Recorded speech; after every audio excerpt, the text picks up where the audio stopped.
دوسرا ہے شہوت. قوہ شہوت کو بھی اگر کسی نے کنٹرول کرنا ہے تو کس نے کرنا ہے؟ عقل نے کرنا ہے. آج دنیا پہ شہوت کا غلبہ ہے. اپنا ماحول دیکھیے پاکستان کا. فلموں میں شہوت، ڈراموں میں شہوت، سیاست میں غصہ، انتقام کی بو.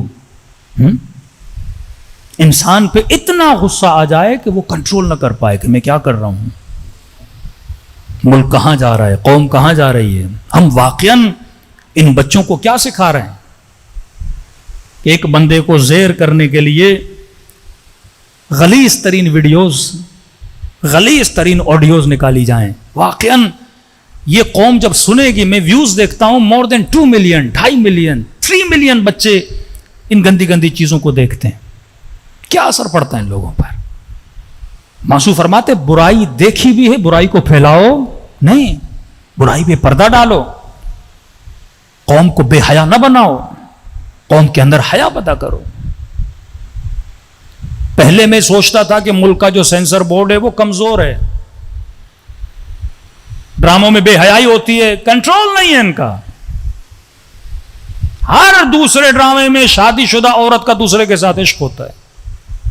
ہر ڈرامے میں آج کل یہ دکھایا جا رہا ہے. اور بے غیرت ترین شوہر کو دکھایا جاتا ہے جو بڑے پولائٹلی یہ کام دیکھتا بھی ہے اور سپورٹ کرتا ہے بیوی کو. کوئی بات نہیں، تمہارا پاس تھا، مل بھی لو تو کوئی ایشو نہیں ہے. محارم کے اندر گناہ کو دکھایا جاتا ہے. تو یہ لمحہ فکریہ ہے کہ سینسر بورڈ کو ہم کنٹرول نہیں کر سکتے.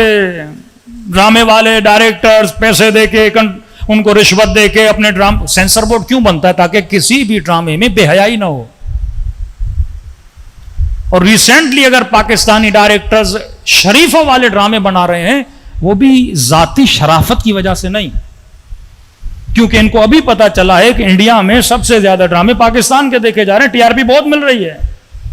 اور انڈین پاکستانی ڈراموں کو کیوں دیکھ رہے ہیں؟ کیونکہ تھوڑے فیملی ٹائپ ڈرامے ہوتے ہیں. اب ان کے ڈراموں میں، انڈیا کے ڈراموں میں بہت بے حیائی ہے. اب یہ تھوڑے حیا والے ڈرامے بنا رہے ہیں، وہ بھی پیسے کی خاطر، تاکہ انڈیا والے دیکھیں گے ہمیں مال ملے گا، دولت ملے گی. دیکھیے، جب ہم سیاست میں آتے ہیں، جب ہمارے پاس اتنا پاور اور کنٹرول ہے، ہم کسی سیاسی پارٹی کو، کسی سیاسی بندے کو بین کر دیتے ہیں چینلز پہ، تو یہی پاور ڈراموں میں کیوں نہیں یوز ہوتا؟ یہی پاور فلموں میں کیوں نہیں یوز ہوتا؟ یہی پاور آئٹم سانگز میں کیوں نہیں یوز ہوتا؟ کہ قوم کے اندر بے حیائی، پاکستان کے قانون کی مخالفت کی جا رہی ہے. سینسر بورڈ بنا اس لیے تھا کہ اس ملک میں فلمیں بنے گی، ڈرامے بنے گی، وہ گناہ نہیں ہے، لیکن اس کے اندر فحاشی نہیں ہوگی.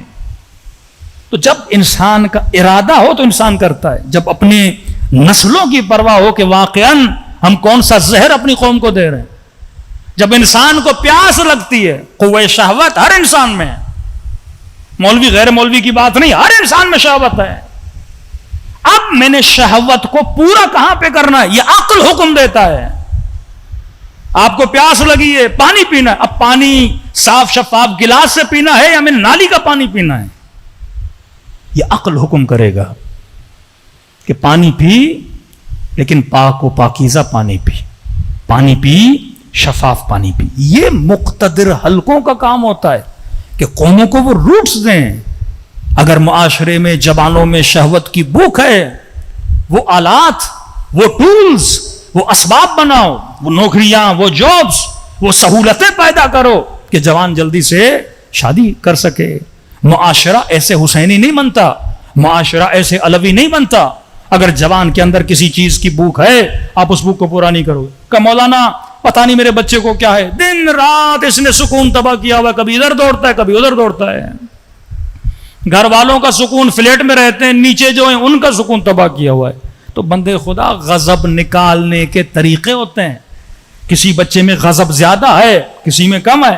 اب عقل اس کو ہینڈل کرے گا. کیوں معصوم نے کہا تیر اندازی کرو، سوئمنگ کرو، گھوڑے سواری کرو، وہ ورزشیں، وہ اسپورٹس معصوم نے بتائی جس سے انسان کا غضب کیا ہو جائے؟ خالی ہو جائے. جب یہ بچہ اپنا غضب نہیں نکالے گا، جب یہ وہ اسپورٹ نہیں کرے، یہ کس کی؟ اسٹیٹ کی ذمہ داریاں ہوتی ہیں. ہر سوسائٹی کے سامنے ایک پارک ہونا چاہیے, ہر سوسائٹی میں سوئمنگ پول ہونا چاہیے, صحیح قسم کی ورزشیں مردوں اور عورتوں کے لیے ہونی چاہیے, جس طرح ویسٹرن ورلڈ میں, جس طرح سلجھے ہوئے ملکوں میں یہ سہولتیں ہوتی ہیں. اب پاکستانی بچہ غصہ کہاں نکالے؟ پارک وہ جاتا نہیں, سہولت نہیں ہے, جان کا خطرہ, کوئی بچے کو باہر بھیجتا نہیں. اب وہ سارا غصہ کہاں نکالے گا؟ گھر میں نکالے گا. باپ جاب سے تھکا ہوا آیا, بچے کو غصہ نہیں نکالنے دے رہا, اوپر سے اپنا غصہ بچے پہ اتار رہا ہے. تو یہ کیسی نسل تربیت پائے گی؟ یہ نسل واقعاً کیسی بنے گی؟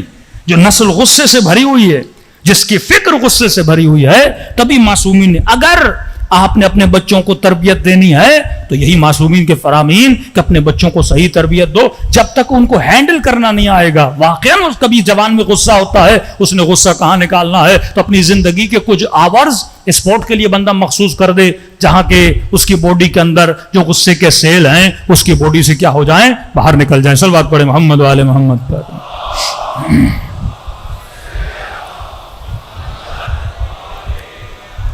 وعجل اسی طرح قوہ شہوت,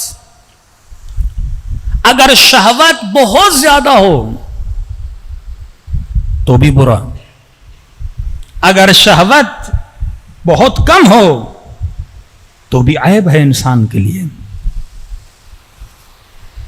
شہوت اگر بہت زیادہ ہو جائے اسے شرح بولتے ہیں, حد سے زیادہ. اتنی بندے میں شہوت ہو, در و دیوار کو دیکھ کر بندے پہ شہوت طاری ہو جائے, یہ بیماری ہے, اس کا علاج. شہوت کا کم ہونا جسے خمود بولتے ہیں, اس کا بھی علاج ہے, میڈیکل علاج ہے. شہوت اگر میاں نہ رو ہو اسے اسلام عفت کا نام دیتا ہے. حضرت یوسف عفیف تھے, اسلام شہوت کا دشمن نہیں. کہتا ہے صحیح پانی پی, پاک پانی پی. الخبیثات للخبیثات والطیبات للطیبات. خبیث عورتیں خبیث مردوں کے لیے, طیب مردوں کے لیے طیب عورتیں. واللہ جو جوان شادی کرنے میں دیر کرتا ہے, یہ ہمارے ذاتی تجربہ ہے, دیکھی ہوئی باتیں. ایک تو ایمان ناقص, عقل بھی ناقص ہو جاتی ہے اس بندے کی, کیونکہ جب وقت پر اپنی ضرورتوں کو پورا نہیں کرے گا انسان کا برین افیکٹ ہو جاتا ہے اس چیز سے. جو 40 سال میں, 45 سال میں, 37 سال میں جا کے شادیاں کرتے ہیں وہ کامل نہیں ہوتے. کیوں کہا وقت پہ بندہ شادی کرے تو نماز بھی کامل ہے. ایسے تو رسول نے النکاح من سنتی, نکاح میری سنت ہے. جو اس سے دوری اختیار کرے وہ مجھ میں سے نہیں. یہ نہیں کہا جو نماز نہ پڑھے مجھ میں سے نہیں, جو نکاح نہ کرے مجھ میں سے نہیں. مطلب اگر تو اپنی باڈی کی ضرورتوں کو وقت پہ پورا نہیں کرے گا تباہ و برباد ہو جائے گا. وہ معاشرہ گناہ والا معاشرہ ہوتا ہے. اب جوان کے اندر شہوت ہے, آپ اگر اسے صحیح پانی نہیں دو گے, پاکیزہ پانی نہیں, نالی کا پانی جا کر پیے گا, گندگیوں میں الجھ جائے گا. دوسری طرف وہ دشمن ہے جس نے جوانوں کے لیے خوراک بنا کے رکھی ہے فلموں کی صورت میں. مطلب ایک بوتل میں پیٹرول ہو اور ایک بندہ ماچس کی تیلیاں لے کے کھڑا ہے اور پیٹرول کو کیا لگا رہا ہے, آگ لگا رہا ہے. وہ شہوت جو عفت والی شہوت ہے, اس شہوت کو وہ شرح کی لیول تک لے, شیطان کا یہی کام ہے. وہ شہوات کو بلندیوں پہ لے جاتا ہے, وہ غصے کو بلندیوں پہ لے جاتا ہے. غصہ جب اپنے عروج پہ آتا ہے تو انسان قاتل بنتا ہے. غصہ جب انتہا پہ پہنچتا ہے تو انسان حسود بنتا ہے. غصہ جب انتہا پہ پہنچتا تب انسان غاصب بنتا ہے, تب یتیموں کا حق کھاتا ہے. جب یہ چیزیں اپنے عروج پہ پہنچتی ہیں, شہوت زبان, شہوت آنکھ, شہوت کان, جب یہ اپنی انتہا پہ پہنچتی ہیں. کیوں معصوم نے فرمایا ہمارا چاہنے والا شکم پرست نہیں ہوتا. پیٹ کی بھی شہوت صرف اعضاء نکاح کی شہوت نہیں ہے, پیٹ کی شہوت. ہاں بندہ کھائے لمٹ کی حد تک, لیکن اتنی شہوت آ جائے دن بدن ہر روز ہوٹلیں تلاش کرتا رہے کہ آج اس ہوٹل پہ کھانا کھانا ہے, کل اس ہوٹل پہ کھائیں, یہ شہوت شکم ہے. تو کھانے پینے کے لیے پیدا نہیں ہوا, کھانا پینا ہے انسان جسم کو تندرست کرے تاکہ مصلی پہ آ کر پروردگار عالم کی عبادت کر سکے, وہی بھی صحیح سالم غذا. اب غذا کی شہوت کتنی آ گئی کہ معاشرہ اس فکر میں نہیں ہے کہ واقعا معاشرے میں انہیلدی فوڈ کتنا آ گیا. پھر یہی فوڈ آپ کھاتے ہیں, یہی تلن آپ کھاتے ہیں, یہی چیزیں کھاتے ہیں, پھر یہی چیزیں آپ کی شہوت کو اور آپ کے اعضاء کو افیکٹ کرتی ہیں.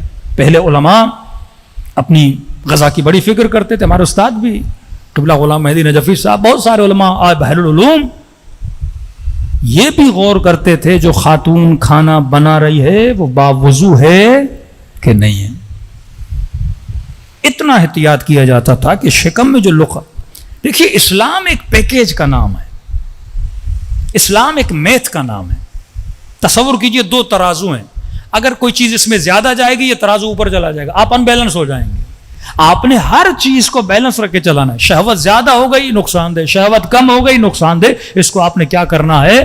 بیلنس کر کے چلانا ہے. اور یہ بیلنس کون سکھاتا ہے؟ انسان کی عقل سکھاتی ہے. ہر چیز کو کیلکولیٹ کرو کہ جو کر رہا ہوں اس سے دنیا کا فائدہ، آخرت کا نقصان کیا ہوگا. اور جس کی کیلکولیشن پرفیکٹ ہوتی ہے، تربیت اسلام کے اندر کیلکولیشن کرتا ہے، اس کی دنیا بھی آباد، اس کی آخرت بھی آباد. صلوات پڑھے محمد وعلی محمد.